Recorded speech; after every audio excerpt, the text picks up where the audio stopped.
Salam sejahtera bagi saudara-saudara sekalian. Saya menyampaikan salam dari Sinode Gereja Kristus Yesus GKY Jakarta dan juga salam dari STT Amanat Agung. Terima kasih untuk undangan boleh menyampaikan firman Tuhan dalam ibadah kita pada hari ini. Saudara, kita akan membuka Alkitab kita.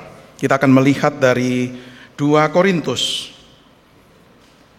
2 Korintus pasal yang ke-5 ayat yang ke-6 hingga ayat yang ke-10.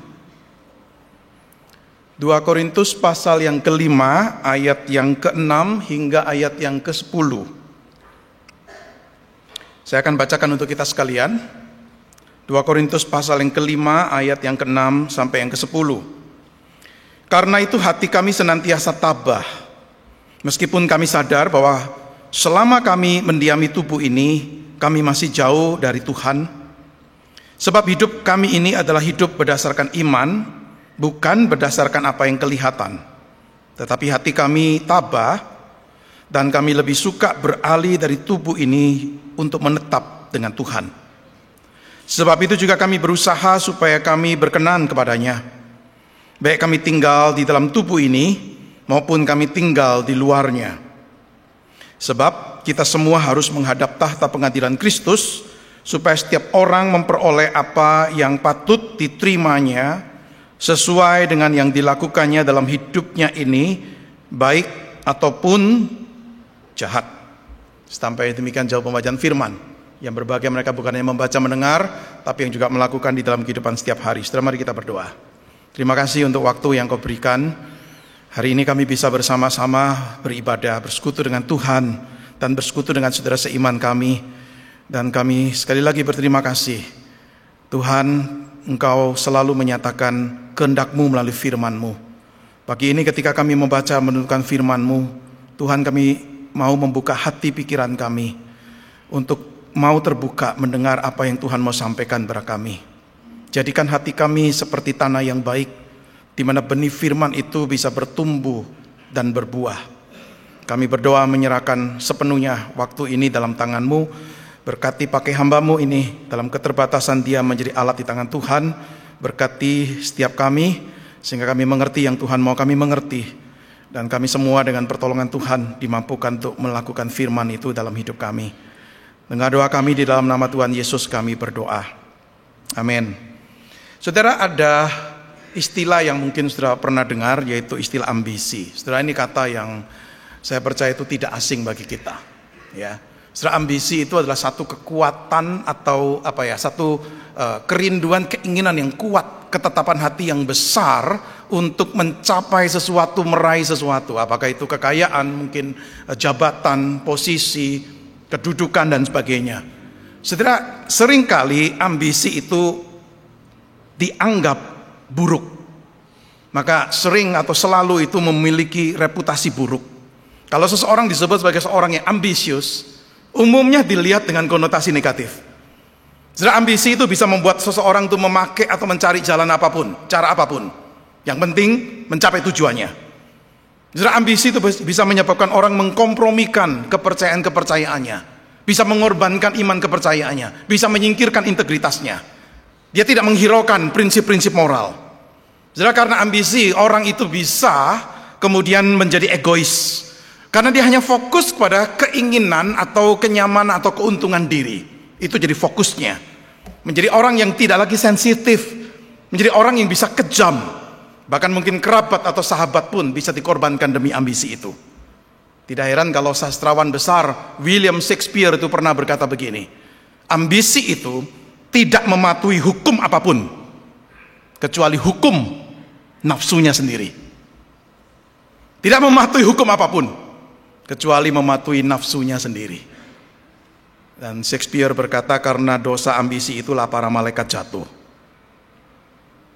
Tapi sebenarnya saudara yang dikasih oleh Tuhan, kalau kita bicara tentang ambisi, harusnya kita tidak selalu melihat itu secara negatif. Saudara, memiliki ambisi itu tidak identik dengan saudara itu memiliki sesuatu yang negatif, saudara. Saudara, kenapa? Karena kalau ambisi sebagai satu batasannya hanya sebagai satu keinginan yang kuat, ya, ketetapan hati yang besar untuk memperoleh atau mencapai sesuatu, itu bukan hal yang salah. Sudah, kalau orang nggak punya ambisi, orang ini bisa malas, bisa nggak punya semangat, bisa tidak ada penuntutan diri, bisa juga dia tidak mau untuk berjuang. Jadi tanpa ambisi kita ini sulit untuk maju. Ambisi itu boleh katakan seperti bahan bakar, ya saudara, yang memberikan energi dan mendorong untuk pergerakan itu. Jadi kalau kita bicara ambisi, saudara, yang jadi masalah seringkali bukan ambisinya, tetapi yang jadi masalah adalah ambisi yang selfish, ambisi yang egois, ambisi yang berdosa. Jadi kalau bicara tentang ambisi, perlu dipertimbangkan tujuan dari ambisi itu dan motivasi dari ambisi itu. Dan saya percaya sudah masih ada ambisi-ambisi yang sah, yang benar. Betul, ada ambisi yang duniawi, yang berdosa, yang selfish, betul. Tetapi saya percaya juga ada ambisi yang suci, yang kudus, yang pada akhirnya membawa kemuliaan untuk Tuhan. Saudara, ini saya mengajak saudara untuk merenungkan 2 Korintus pasal yang kelima ini. Dan saya akan berani mengatakan begini, Rasul Paulus yang menuliskan perikop ini adalah seorang yang ambisius dalam pengertian positif. Perhatikan ayat yang ke-9. Sebab itu juga kami berusaha supaya kami berkenan kepadanya, baik kami tinggal di dalam tubuh ini maupun kami tinggal di luarnya. Saudara, perhatikan, dan muncul kata berusaha. Saudara, kata berusaha itu di dalam bahasa asli punya arti begini: berjuang dengan sungguh-sungguh. Bisa punya arti menjadikan sesuatu itu sebagai goalnya, atau bahkan bisa juga punya konotasi menjadikan sesuatu itu sebagai ambisinya. Maka ada satu terjemahan Alkitab dalam bahasa Inggris, New American Standard Bible, setelah itu menerjemahkan dengan kalimat ini, therefore we also have as our ambition. Sudah, kita memiliki ini sebagai ambisi kita. Dua hal kita akan renungkan hari ini. Sudah, apa ambisi Paulus? Jawabannya jelas sekali. Paulus mengatakan supaya kami berkenan kepadanya. Atau dalam Alkitab bahasa Indonesia masa kini, untuk menyenangkan hatinya. Atau dalam bahasa Inggris, to be pleasing to him. Saudara, berkenan kepada Tuhan itu punya arti sederhana begini, yaitu to win his approval. Saudara, mendapatkan, memenangkan persetujuannya. Kita mendapat persetujuan dari Tuhan, approval dari Tuhan. Maka orang yang mau berkenan pada Tuhan itu melakukan hal-hal yang dia ketahui itu di-approve oleh Tuhan. Hal-hal yang dia ketahui disetujui oleh Tuhan. Hal-hal yang acceptable, hal-hal yang bisa diterima oleh Tuhan, yang memang disenangi oleh Allah ini. Jadi penekanannya, saudara, bukan pada hal-hal yang kita pikir itu sudah menyenangkan Tuhan, tetapi penekanannya pada apakah memang betul-betul Tuhan senang dengan itu.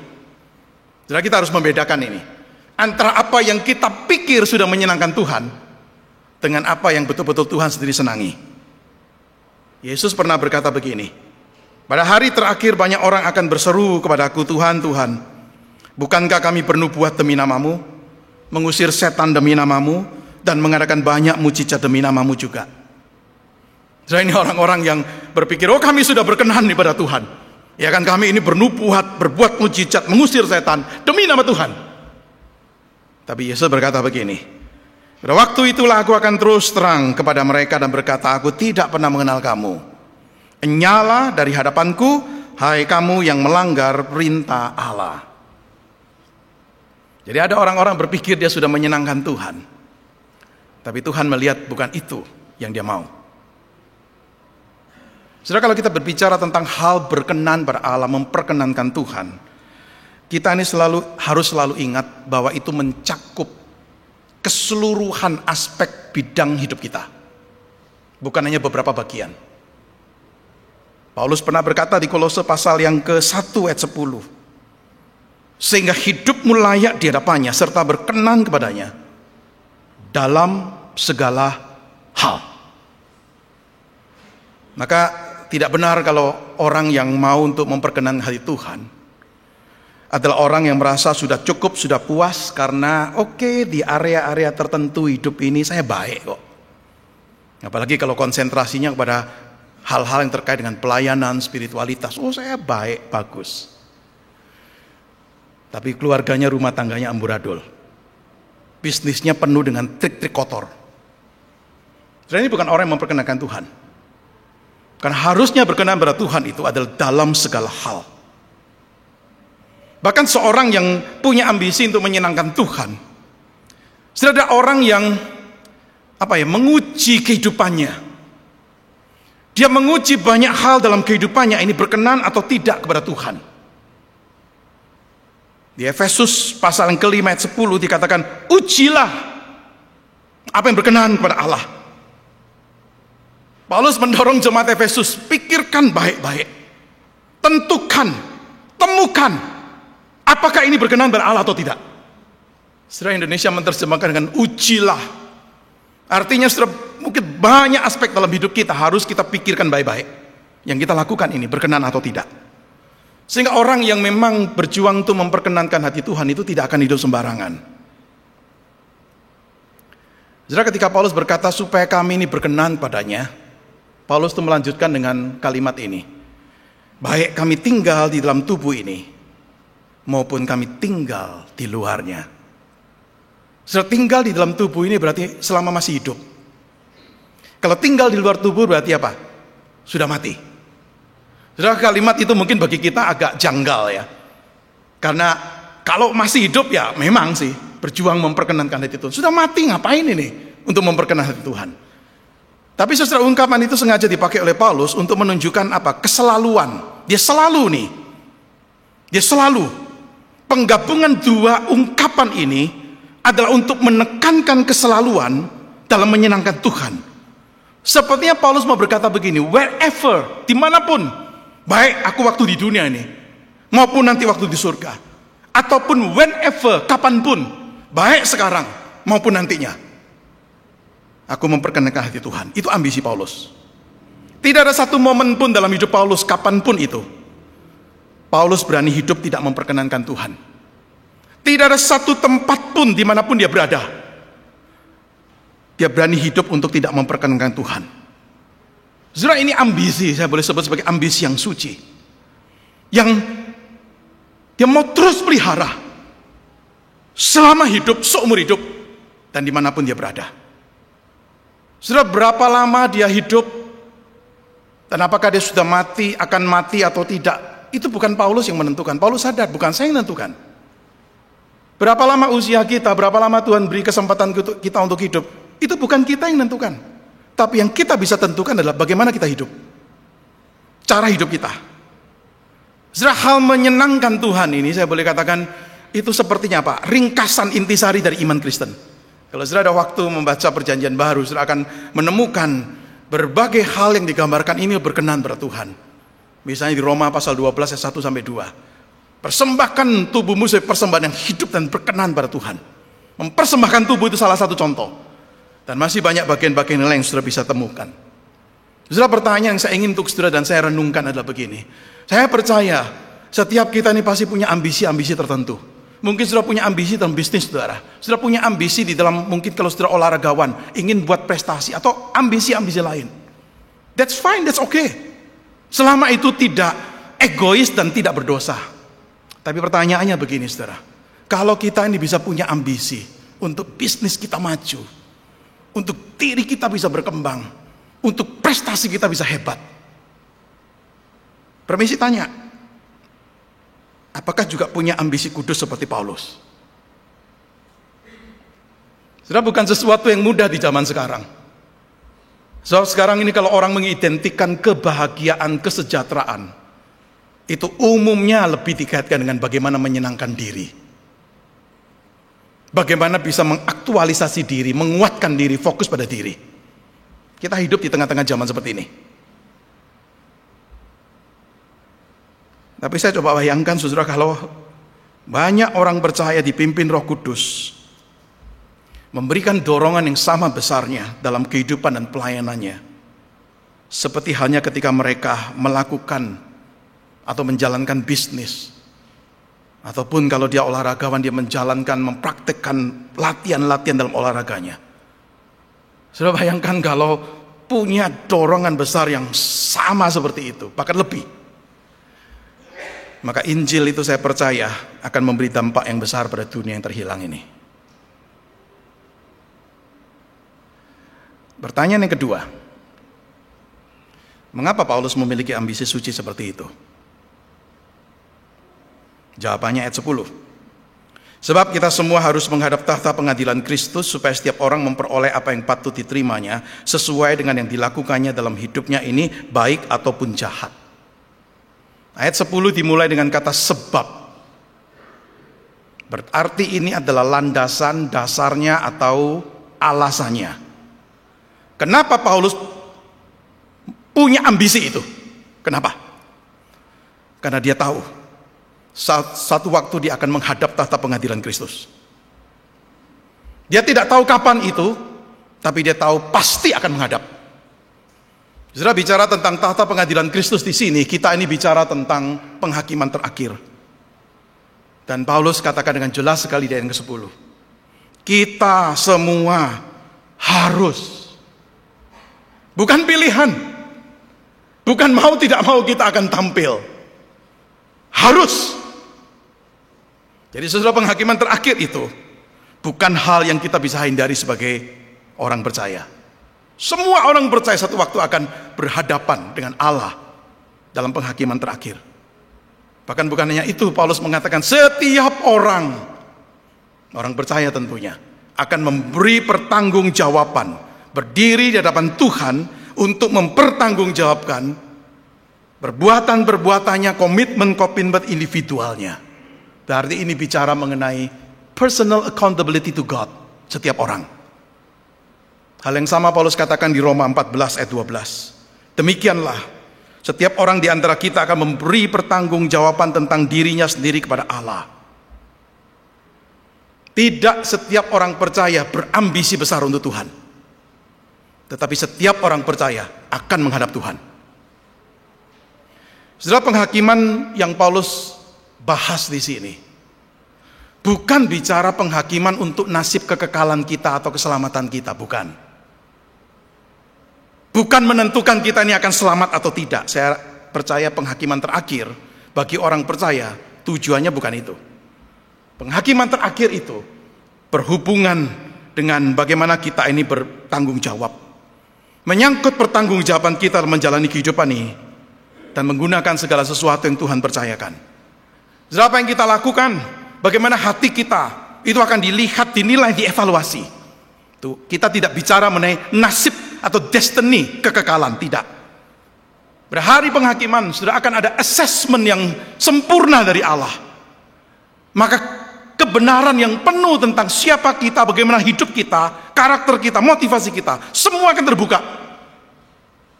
Atau kalau boleh memakai atau meminjam perkataan Paulus, dia pernah berkata begini, ia akan menerangi juga apa yang tersembunyi dalam kegelapan. Dan dia akan memperlihatkan apa yang direncanakan dalam hati. Semua terbuka nih. Saat kita hidup di dunia sekarang, sudah gampang sekali kita pakai topeng. Gampang sekali kita ini berpura-pura. Kita menyembunyikan keburukan-keburukan kita, orang lain gak lihat. Tapi ketika kita berhadapan dengan Kristus di pengadilan terakhir itu, siapa sesungguhnya kita dan apa yang kita lakukan, semua terbuka. Maka setiap kita akan mendengar keputusan yang benar dan adil tentang perbuatan dan motivasi kita. Maka setiap kali kita merenungkan tentang penghakiman terakhir, harusnya kita ini sadar, betul sih, kita udah pasti diselamatkan. Penghakiman terakhir bukan menghakimi keselamatan kita. Kita sudah pasti diselamatkan. Tetapi itu mengingatkan kita, saudara, tidak seharusnya kita menjalani kehidupan ini dengan sembarangan, tanpa arah dan tidak ada kesaksian yang baik. Tadi saya katakan penghakiman terakhir bukan pilihan untuk kita. Oh, saya mau tampil di depan Tuhan atau tidak. Bukan pilihan, tapi keharusan. Maka penghakiman terakhir tidak boleh dianggap enteng. Saya setuju ada orang berkata begini, what we believe about the future should affect our life today. Apa yang kita percaya tentang masa depan, harusnya itu mempengaruhi hidup kita masa sekarang ini. Jikalau kita sadar satu kali di masa depan, saya akan menghadap tahta pengadilan Kristus, maka harusnya memberikan dorongan untuk kita ini hidup berkenan kepadanya. Ini sikap Paulus. Dan sikap ini yang harusnya ada di dalam diri kita. Atau dengan kata lain, Moto hidup kita harusnya begini: living in the present with an eye to the future. Hidup di masa sekarang, tapi mata kita tertuju ke masa depan. Selalu ingat itu. Maka penghakiman terakhir sudah dimaksudkan untuk memberikan dorongan, encouragement, supaya kita setia, taat, mengingatkan kita ini loh kewajiban-kewajiban kita. Bagaimana seharusnya kita menjalani kehidupan itu di bawah kendali dan pimpinannya. Sekali lagi saudara, saya mengatakan bahwa berapa lama kita hidup bukan kita yang menentukan. Berapa panjang umur atau pendek umur kita bukan kita yang menentukan. Tapi yang kita bisa tentukan adalah bagaimana cara hidup kita. Dan itu sangat penting. Dan terlebih lagi Paulus berkata begini: supaya setiap orang memperoleh apa yang patut diterimanya sesuai dengan apa yang dilakukannya dalam hidupnya ini, baik ataupun jahat.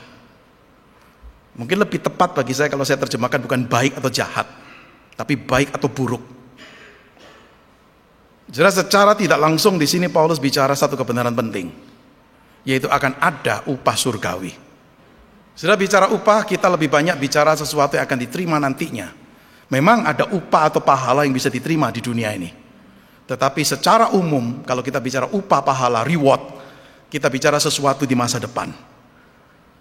Berbicara tentang reward, kita bukan berbicara tentang keselamatan atau hidup kekal, bukan.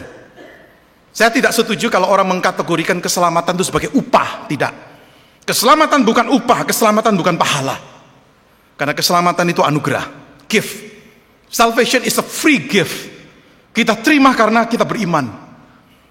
Tetapi yang namanya reward, upah, pahala, itu adalah terkait erat dengan our works. Perbuatan kita, pekerjaan kita, kehidupan kita. Sudah memang betul kita tidak diselamatkan melalui good works, perbuatan baik kita. Betul. Tetapi jangan lupa, Efesus 2 ayat 10 mengingatkan kita ini buatan Allah, diciptakan dalam Kristus Yesus untuk melakukan pekerjaan baik, good works, yang dipersiapkan Allah sebelumnya. Dan dia mau untuk kita hidup di dalamnya. Itu Efesus 2 ayat 10. Betul, good work tidak berkontribusi untuk keselamatan. Tapi good work adalah panggilan Tuhan. Karena kita sudah diselamatkan. Maka upah pahala itu berkaitan erat dengan good works ini loh. Perbuatan atau pekerjaan baik yang kita lakukan.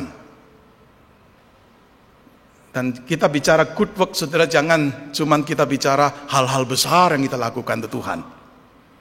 Yesus pernah berkata begini: barang siapa memberi air sejuk secangkir saja kepada salah seorang yang kecil ini, karena dia muridku, dia tidak akan kehilangan upahnya. Cuma memberi secangkir air loh. Untuk orang yang betul-betul membutuhkan. Yesus katakan apa? Dia tidak akan kehilangan upahnya. Saudara, Yesus banyak bicara reward, bicara upah, bicara pahala. Rasul Paulus juga. Salah satu bagian penting ketika Paulus bicara tentang reward itu adalah apa yang kita temukan di 1 Korintus pasal yang ketiga, 12-15. Perhatikan perkataan Paulus di sini. Entah orang membangun di atas dasar ini dengan emas, perak, batu permata, kayu, rumput kering atau jerami, kelak pekerjaan masing-masing orang akan tampak. Karena hari Tuhan akan menyatakannya. Sebab hari itu akan dinyatakan dengan api, dan bagaimana pekerjaan masing-masing orang akan diuji oleh api itu. Jika pekerjaan itu dibangun seorang tahan uji, dia akan mendapat upah. Jika pekerjaannya terbakar, dia akan menderita kerugian. Ia sendiri akan diselamatkan, tetapi seperti dari dalam api. Sudah memang bagian ini lebih khusus Paulus bicara kepada para pelayan atau para pengajar. Bagaimana mereka membangun gereja Tuhan, membangun tubuh Kristus. Apakah membangun dengan bahan emas, perak, batu permata, atau membangun dengan kayu, rumput kering, atau jerami? Tapi saya percaya perkataan Paulus ini bukan khusus hanya untuk para pelayan atau para pemimpin atau pengajar. Tapi ini termasuk juga penilaian Tuhan untuk setiap orang percaya, bagaimana mereka menjalani kehidupan mereka setelah mereka diselamatkan. Sudah bicara emas, perak, batu permata, kayu, rumput kering, jerami. Itu bicara mengenai bagaimana kita ini menjalani hidup kita dengan perbuatan atau pekerjaan kita. Membangun atau tidak membangun dengan baik. Kualitas pekerjaan masing-masing orang akan diuji. Perhatikan, bukan orang percaya atau orang Kristen yang diuji.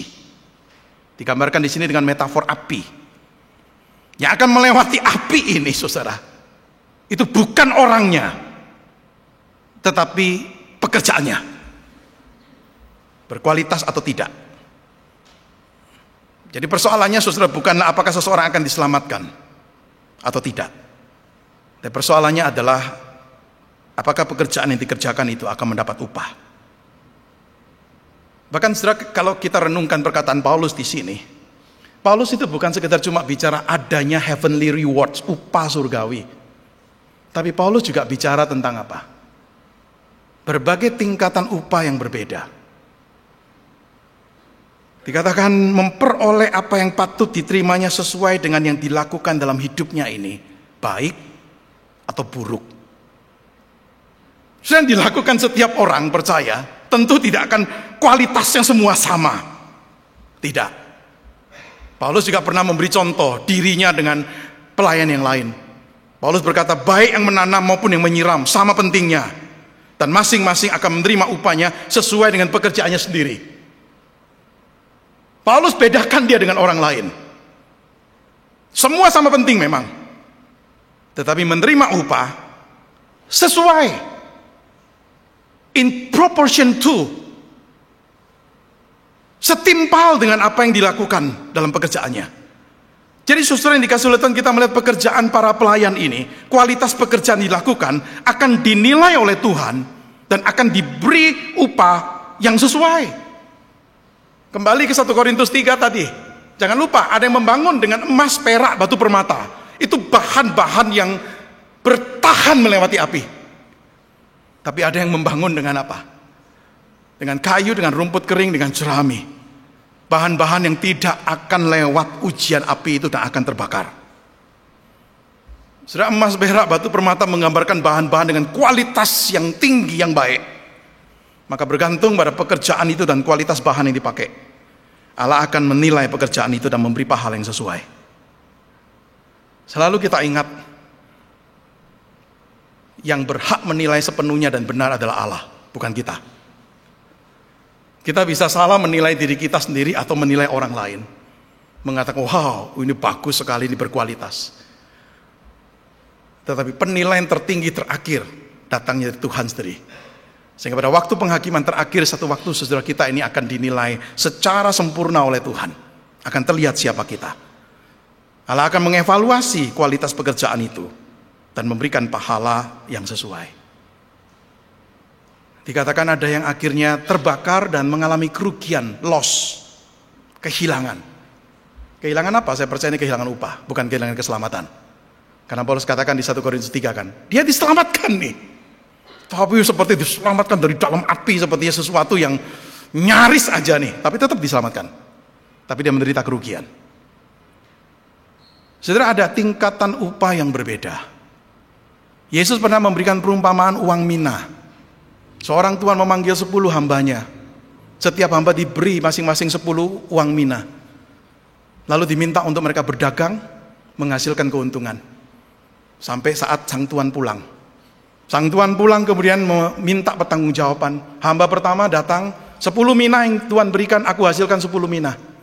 Lalu kemudian sang tuan itu berkata, baik, hambaku, engkau diberi kekuasaan atas 10 kota. Lalu hamba kedua, 10 mina cuma hasilkan 5 mina. Tetap dipuji. Tetapi dikatakan apa? Kekuasaan hanya untuk 5 kota. Saudara, ini sekalipun perumpamaan, tapi mau menggambarkan apa? Various degrees of rewards. Tingkat upah yang berbeda. Ada ketidaksamarataan dalam pahala surgawi. Beberapa akan menerima lebih dari yang lain. Saudara yang dikasih oleh Tuhan, mungkin ini bisa sedikit menimbulkan pertanyaan dari sebagian orang Kristen. Kalau begitu nanti di dalam kekekalan di surga atau di langit bumi baru, orang bisa iri hati. Kok saya dapat sedikit, ya dapat banyak? Nggak fair dong Tuhan. Saudara, ingat ya, kita ketika bicara keselamatan tadi, semua sama terima. Hidup kekal semua sama terima. Ya. Tetapi tetap akan ada perbedaan dalam hal pahala atau upah itu. Sekalipun jujur, kita tidak tahu dengan jelas apa sih upahnya atau pahalanya itu. Karena Alkitab tidak bicara. dengan eksplisit sekali. Ada yang menduga itu terkait dengan kekuasaan seperti tadi ini. Hamba pertama diberi kekuasaan atas 10 kota, hamba kedua kekuasaan atas 5 kota. Setelah kita tidak tahu, ya. Tapi yang jelas akan ada perbedaan. Tapi timbulkan pertanyaan itu, berarti ada yang akan tidak puas dong. Akan merasa tidak adil. Kok ada yang diberi banyak, ada yang diberi sedikit. Setelah yang dikasih oleh Tuhan, kita bisa menjawabnya begini. Kalau saya umpamakan setiap kita nantinya itu seperti kontainer atau bejana. Ada bejana yang bisa diisi 30 liter. Ada bejana yang bisa diisi 20 liter. Ada bejana yang bisa diisi 5 liter. Semua akan diisi penuh dengan kebahagiaan. Semua full. Tapi tentu sudah akan lihat ada perbedaan antara yang 30 liter, 20 liter dengan 5 liter. Ada satu orang, satu kali saya membaca satu buku. Dia mengumpamakan begini kehidupan nanti kita di kekekalan. Itu dengan analogi begini. Ada satu orkestra memainkan pertunjukan musik klasik yang luar biasa. Ada 3 orang yang jejer duduk. Satu seorang ibu tua. Dia cuma suka musik. Ketika orkestra itu dimainkan, dia menikmati. Ya, dia menikmati. Tapi menikmati hanya sebatas dirinya yang suka musik. Orang kedua adalah seorang pemain musik, satu alat musik. Dia juga menikmati orkestra itu. Orang ketiga adalah profesor musik. Dia juga menikmati. Semua menikmati saudara orkestra ini.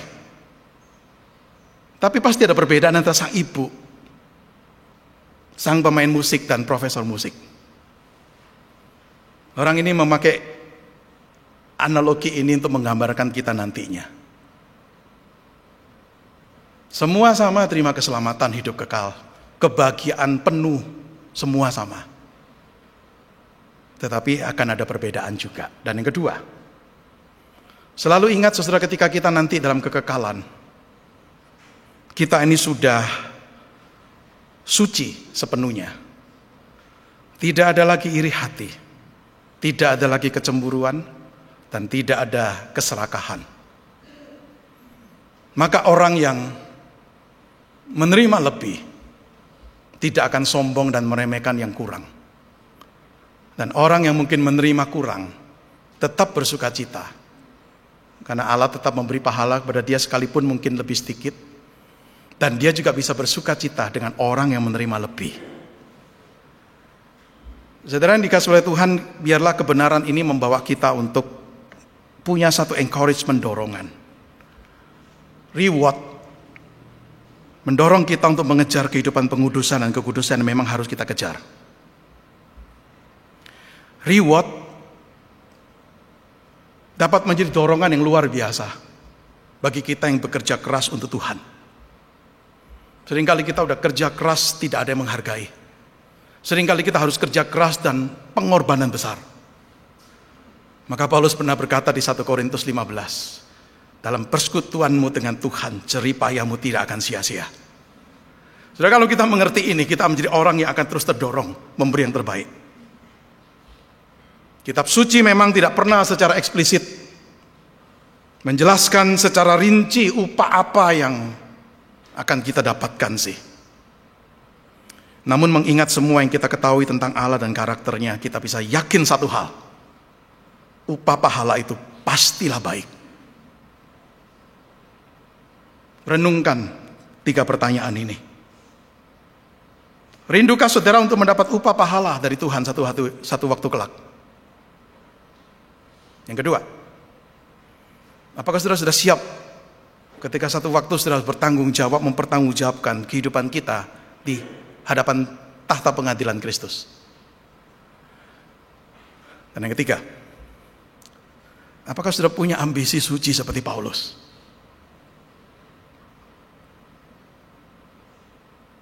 Mari kita berdoa.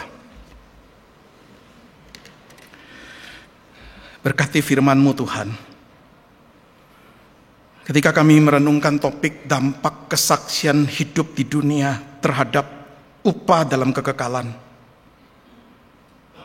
kami sadar Tuhan itu betul berdampak. Ingatkan pada kami satu waktu Tuhan kami akan menghadap tahta pengadilan Kristus. Bukan untuk diadili dalam hal keselamatan atau kekekalan hidup kekal kami. Tetapi kami akan mempertanggungjawabkan apa yang kami lakukan dalam hidup kami, dalam pelayanan kami, ketaatan kami, kekudusan kami. Dan setiap kami akan diberi upah, pahala, reward sesuai dengan apa yang kami lakukan.